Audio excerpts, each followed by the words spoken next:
ملک شام کی راجدھانی جہاں پر یزید کا دربار پایا تخت، وہ ملعون جس تخت پر بیٹھا ہے، یہ قافلہ وہاں پہنچتا ہے، مگر راستے میں ایک امام علی مقام کی وہ کرامت جس کو تمام مفسرین نے روایت کی ہے۔ آپ جب ملک شام کی سرحد میں داخل ہوتے ہیں تو ایک گرجا گھر، ایک عیسائی پادری، ایک انجیل کا عالم، وہ گرجا گھر میں رہتا تھا۔ اس نے دیکھا کہ ایک قافلہ جا رہا ہے اور یہ شور ہو چکا تھا کہ یزید کی حکومت کے خلاف کچھ لوگوں نے بغاوت کی تھی اور یزید کے لشکر نے ان کو شکست دی اور ان کے سروں کو کاٹ دیا اور سروں کو نیزوں پہ چڑھا کر کے وہ دربار یزید میں پیش کرنے جا رہے ہیں۔ یہ خبر پھیل چکی تھی اور پورے دمشق میں یزید کی فتح و کامرانی، جو یزید کے پیروکار تھے، جو یزیدی فکر رکھنے والے تھے، وہ پورے دمشق کو سجائے ہوئے تھے، یزید کی فتح کا جشن منا رہے تھے۔ اللہ اکبر۔ تو وہ عیسائی پادری جس نے قافلہ چرچ کے آگے سے گزر رہا تھا، عیسائی راہب نے دیکھا کہ ایک سر ہے جو نیزے پہ ہے، کٹا ہوا ہے، نیزے پہ چڑھا ہوا ہے، اور اس کے لبوں سے ایک قرآن حکیم کی ایک آیہ مقدسہ کی تلاوت جاری ہے۔ اس عیسائی راہب نے دیکھا، لب ہل رہے ہیں، اور کانوں سے سنا۔ وہ سمجھ گیا کہ یہ کسی معمولی انسان کا سر نہیں ہے۔ اس نے فوراً جا کر کے قافلے والوں سے پوچھا کہ یہ کون لوگ ہیں؟ کہا یہ امام الانبیاء سید المرسلین خاتم النبیین کے نواسے ہیں اور یہ ان کا خانوادہ نبوت ہے۔ اس نے فوراً، قافلے والے لالچی تو تھے، دنیا کے کتے جن کے دلوں میں دنیا بسی ہوئی تھی، راہب نے کہا کہ میں ایک رات کا موقع چاہتا ہوں۔ امام علی مقام کا جو سر مبارک ہے وہ گرد آلود ہے، خون کے دھبے ہیں، بال جو ہے وہ خون میں سنے ہوئے ہیں، اور امامہ بھی گرد آلود ہے۔ تو راہب نے کہا کہ مجھے دیجیے تاکہ میں اس سر کی عظمت بجا لاؤں اور اسے صاف ستھرا کر دوں، اور آج کی رات اس چرچ میں اپنے معبد میں رکھ کر کے اپنے معبد کو منور کر لوں، مجھے ایک موقع دیں۔ تو وہ یزیدی، وہ بھیڑیے، وہ دنیا کے کتے کہنے لگے کہ اس کے بدلے میں ہمیں کیا ملے گا؟ تو راہب نے کہا میرے پاس جو کچھ ہے وہ سب لے لو، بس ایک رات کے لیے سر حسین مجھے دے دو۔ راہب نے اپنا پورا خزانہ لا کر کے اس کے سامنے ڈال دیا، سر امام علی مقام کو لیا، اپنے معبد میں لے گیا، خوب اچھی طرح اسے پوچھا، تمام گرد و غبار کو صاف کیا، غسل دیا اور عطر سے معطر کیا، اور ایک اونچے مقام پر اس نے رکھ دیا اور سامنے دیدار کے لیے بیٹھ گیا۔ رات بھر اس نے دیدار کیا، دوران شب اس نے دیکھا کہ ایک امام علی مقام کے سر مبارک سے ایک نور کی کرن پھوٹ پڑتی ہے جو آسمان عرش اعظم تک تن جاتی ہے، اور اس نور کی روشنی سے اس کے دل کی تاریکی بھی دور ہو جاتی ہے اور اس کا دل بھی پاک اور پاکیزہ ہو جاتا ہے، اور وہ اسی وقت امام علی مقام کے اس سر مبارک کی کرامت دیکھ کر فوراً کلمہ پڑھ کر اشہد ان لا الہ الا اللہ واشہد ان محمد رسول اللہ پڑھ کر مرشد اسلام ہو جاتا ہے۔ میرے دوستو عزیزو، دیکھا آپ نے یہاں سے امام علی مقام کی شہادت کا جو نتیجہ ہے وہ ظاہر ہونا شروع ہو جا رہا ہے۔ اب قیامت تک امام حسین کی شہادت اسی طرح لوگوں کے دلوں کو منور کرتی رہے گی۔ وہ مسلمان ہو جاتا ہے، صبح ہوتی ہے، وہ سر مبارک کو پھر سے ان کے حوالے کر دیتا ہے۔ اب یہ قافلہ دمشق کی طرف رواں دواں ہو جاتا ہے۔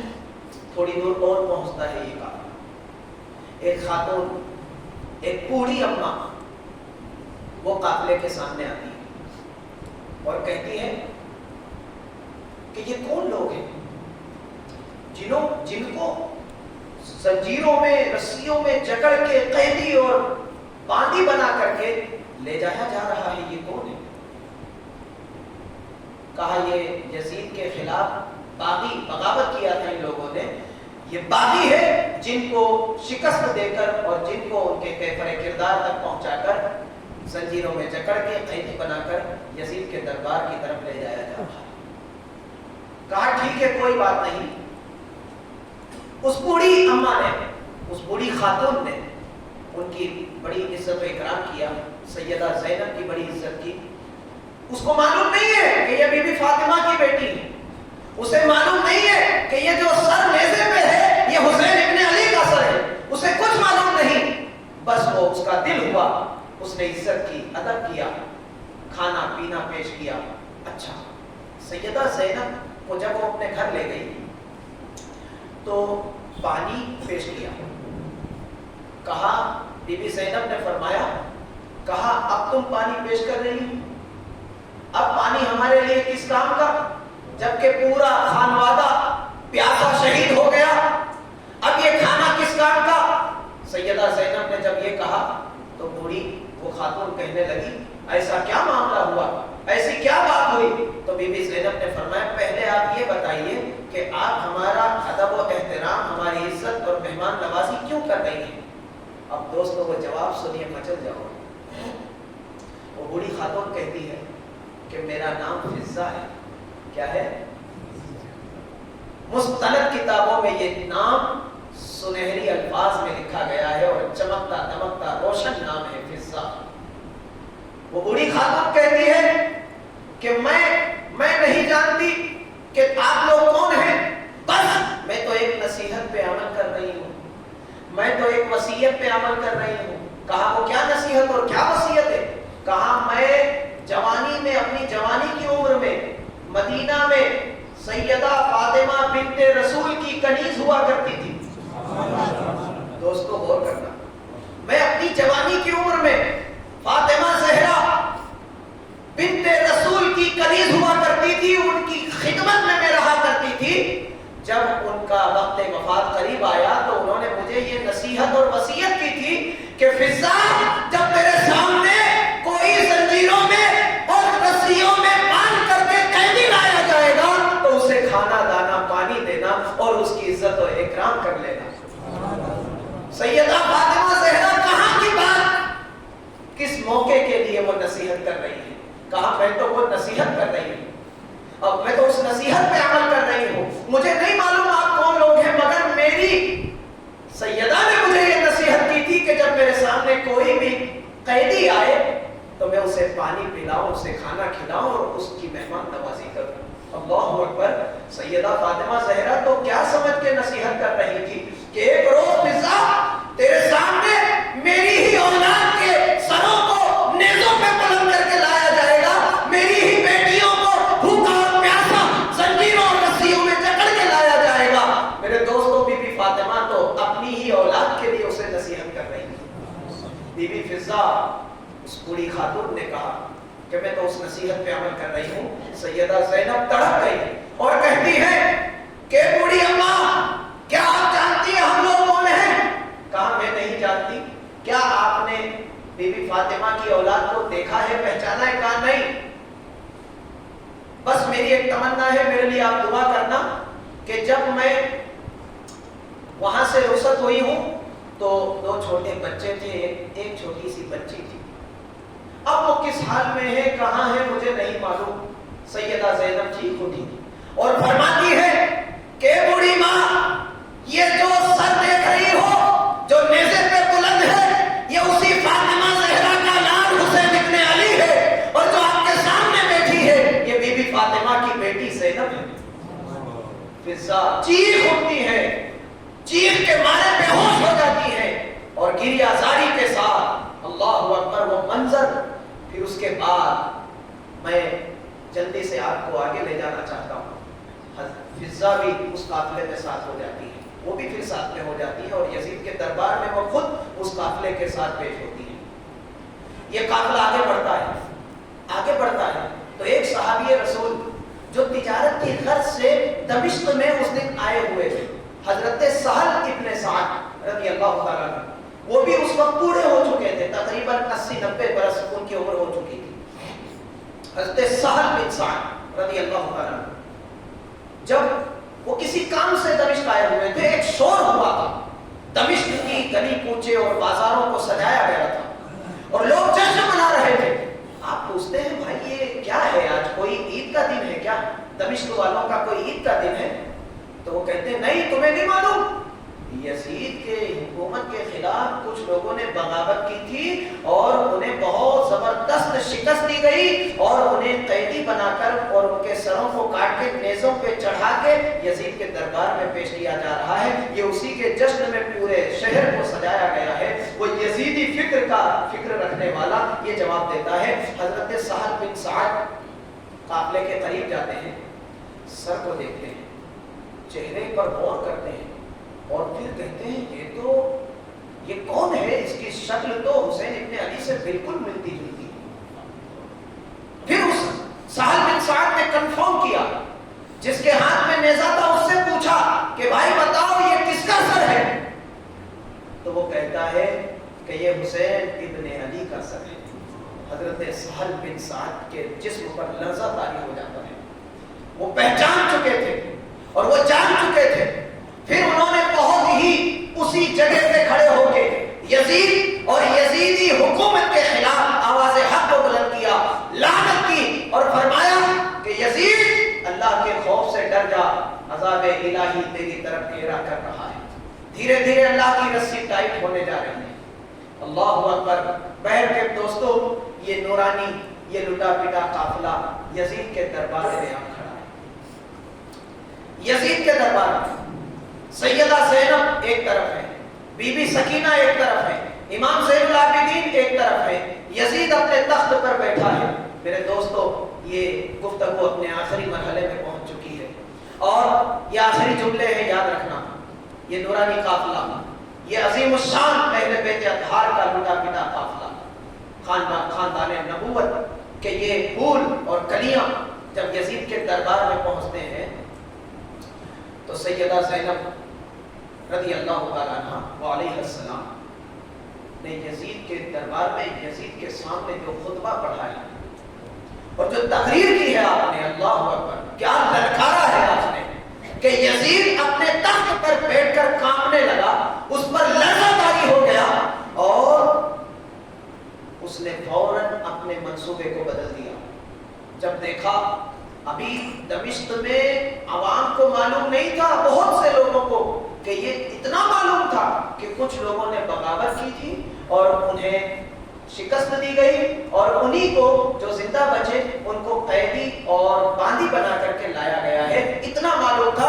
ابھی عوام کو سب کو معلوم نہیں تھا کہ یہ خاندان نبوت ہے، یہ خانوادہ اہل بیت ہے، اور کسی کو بتایا بھی نہیں گیا تھا، چونکہ یزید کو اس بات کا ڈر تھا کہ کہیں سب کو یہ معلوم ہو جائے کہ حسین ابن علی ہے، سیدہ زینب ہے، زین العابدین ہے، یہ تمام خاندان نبوت کے چشم و چراغ ہیں، تو کہیں میرے خلاف ایک نئی جنگ کا دروازہ نہ کھل جائے۔ اور ایسا ہی ہوا جب سیدہ زینب نے دربار یزید میں بجلی کی چمک کی طرح جب آپ کی آواز بلند ہوئی تو یزید کے محل میں لرزہ طاری ہو گیا، ہر کوئی سکتے میں پڑ گیا۔ یزید اپنے تخت پر بیٹھ کر کانپنے لگا اور فوراً اپنے سپاہیوں سے کہتا ہے کھول دو ان کی زنجیریں، کھول دو ان کی رسیاں اور انہیں اچھی طرح ان کی مہمان نوازی کرو اور انہیں کھلا پلا کر کے کچھ دن مہمان کے طور پہ عزت کے ساتھ رکھو اور بہت سے درہم و دینار دے کر، بہت سے ساز و سامان دے کر یہاں سے رخصت کر دو۔ اب یہ رخصت ہونے کے بعد یہ قافلہ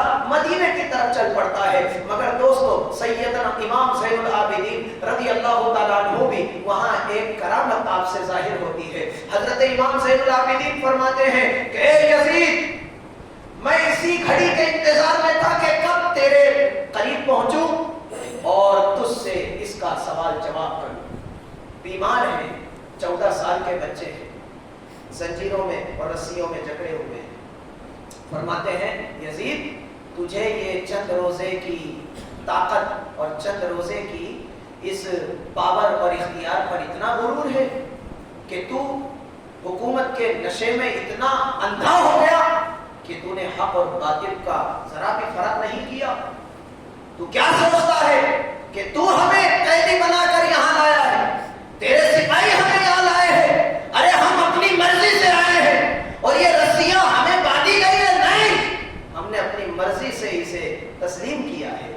ہم نے صبر و استقامت کو چنا ہے، ورنہ کرامت، ارے کرامت تو ہمارے خون میں ہے، کرامت تو ہمارے کردار میں ہے، کرامت تو ہمارے الفاظ میں ہے، ہمارے ایک اشارے پر جنات بھی تیار ہے، عرش کے فرشتے بھی تیار ہے، اور اگر تو دیکھنا چاہتا ہے نمونہ تو دیکھ، یہ تیری رسیاں، یہ تیری زنجیریں ہماری مرضی سے ہمارے جسموں پر لگی ہوئی ہیں، اگر تو ہماری طاقت دیکھنا چاہتا ہے تو دیکھ، حضرت امام زین العابدین نے ایک چیخ ماری، اللہ اکبر، فوراً تمام رسیاں اور زنجیریں کٹ کے زمین پہ گر جاتی ہیں۔ میرے دوستو عزیزو، یزید پر ہیبت طاری ہو گئی اور اس نے فوراً عزت اور احترام کا ایک اخلاق کا ایک کردار اس کا فوراً بدل جاتا ہے، اور وہ کچھ دن اپنے محل ہی میں اس خانوادہ نبوت کو رکھتا ہے، اور پھر اس کے بعد بہت سارا ساز و سامان لیتے کر کے، اور وہ تمام کے تمام امام زین العابدین اور سیدہ زینب نے وہیں چھوڑ دیا، کہا کہ تجھ پر اور تیری اس خزانے پر اللہ کی لعنت ہو، بس ہمارا 3 سامان ہے جو ہماری ماں فاطمہ زہرا کی نشانی ہے، ان کی کچھ چادریں ہیں جو انہوں نے اپنے ہاتھوں سے بنا ہے، وہ تیرے قافلے نے لے لیا ہے، وہ ہمیں چاہیے۔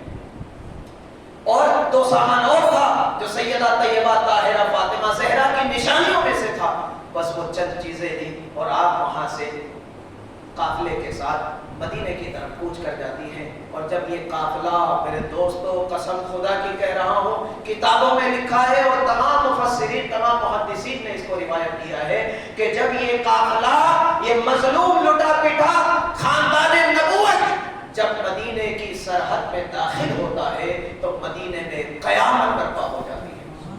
مدینے کے مسلمان اس بات کی گواہی دیتے ہیں، بیان کرتے ہیں کہ ایک یہ دن تھا جب کربلا سے بچے ہوئے لٹے پیٹے قافلوں میں مشتمل خاندان نبوت جب مدینے کی سرحد میں داخل ہوا ہے، ایک یہ دن تھا جس دن پورے مدینے میں سناٹا چھا گیا تھا، اور ایک چھوٹی قیامت برپا ہو گئی تھی، اور ایک وہ دن تھا جس دن امام الانبیاء اس دنیا سے رخصت ہوئے تھے۔